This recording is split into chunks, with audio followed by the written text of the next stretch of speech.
नाना, ओ नाना, ही घ्या. घेऊनच आली बघा संगमेला. म्हणजे तुमची पोरगी तुम्हीच सांभाळा. पुष्पा, अगं काय झालं? असं का म्हणतीस? असं का बोलतीस म्हणजे? घरात जरा चांगलं चाललेलं हिला बघवताय कुठं?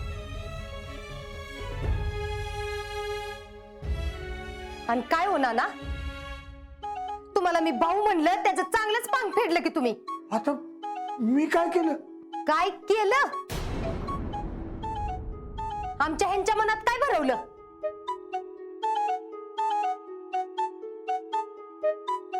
हे काय बोलले तेव्हा?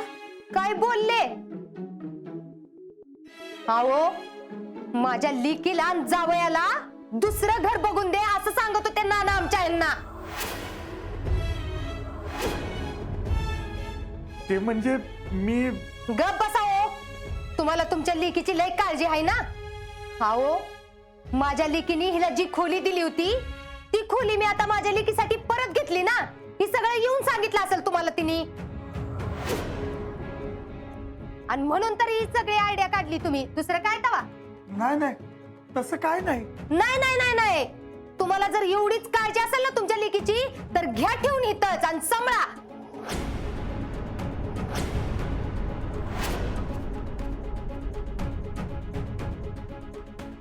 नवरा हित नसताना तुमच्या पोरगीला बी सांभाळायची आणि वरनं तुमचं बी सण करून घ्यायचं. म्हणूनच घेऊन आली मी तिला इथं. घ्या ठेवून.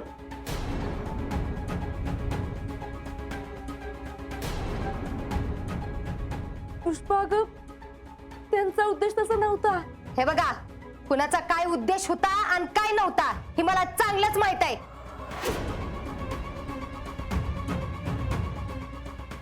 अहो, आज सकाळी दारात बायका बोलत बसल्या होत्या तर त्यांच्या होत हो मिसळत बसली.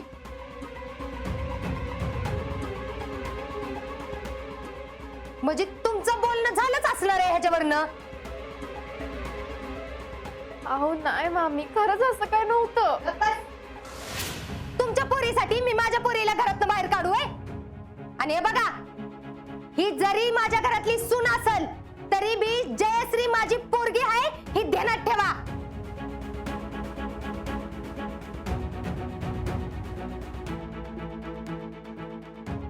आणि त्या घरावर हिच्या आधी जयश्रीचा हक्क आहे. नाही, मी माफी मागतो.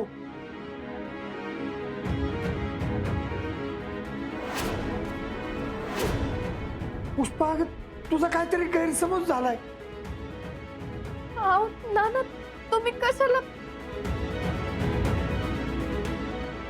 तुमचं कुठं काय चुकलंय? बघा, काय बोलती का नाही ती नुसतं बघा. एवढं सगळं घडलंय हिच्यामुळं तरी बी हाय का काय त्याला तिचं?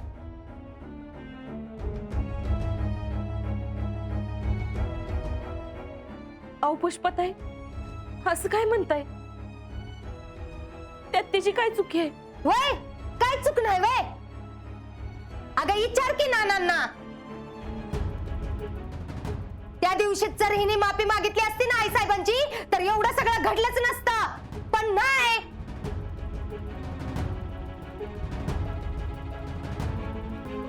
पण पुष्पाताई, तो विषय आता कशाला काढताय? अगं मी नव्हतीच काढत विषय.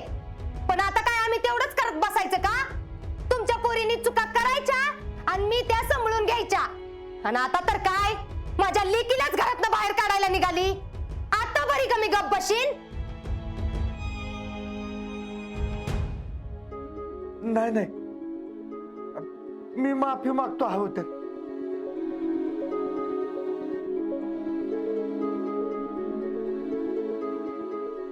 अगं माझ्या मनात तसं काय बी नव्हतं आणि तिच्या मनात बी तसं काय नसेल. माझं चुकलं. मीच समाधानला असं काय सुचवाय नाही पाहिजे होतं. आमच्या ह्यांना एक काय कळत नाही. कुणाचं ऐकावं नाही, कुणाचं नाही.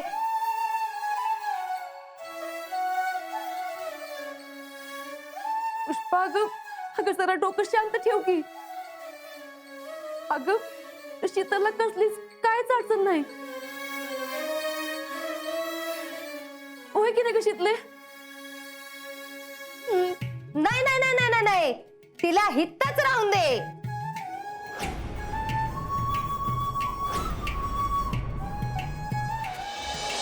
अगं नाही नाही, ती येते. शीतले जा बाई. पण परत तिथं जाऊन असलं काय तर करायला नको, म्हणजे झालं. अगं नाही नाही, ती कशाला असं काय करल? पुष्पा मी सांगते तुला, ती कुणाच्या शब्दाबाहेर नाही बघ. होय, बघूच की आता. चला. आणि अजून एक, आमच्या घरात आम्ही कुणाला ठेवायचं आणि कुणाला नाही हे आमचं आम्ही बघून घेऊ.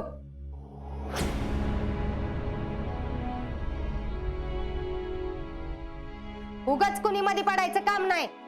आपण घरातले जवळचे म्हणून. तर एवढंच वाटत होतं ना, तर लग्नात राबायला आलं होतं का?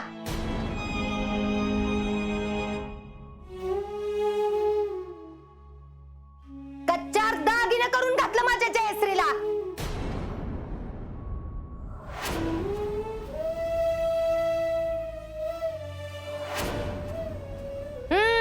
चला आता, डोळ्यातनं पाणी काढायचं काय काम नाही. मस्त काम आहेत घरात, ये लवकर.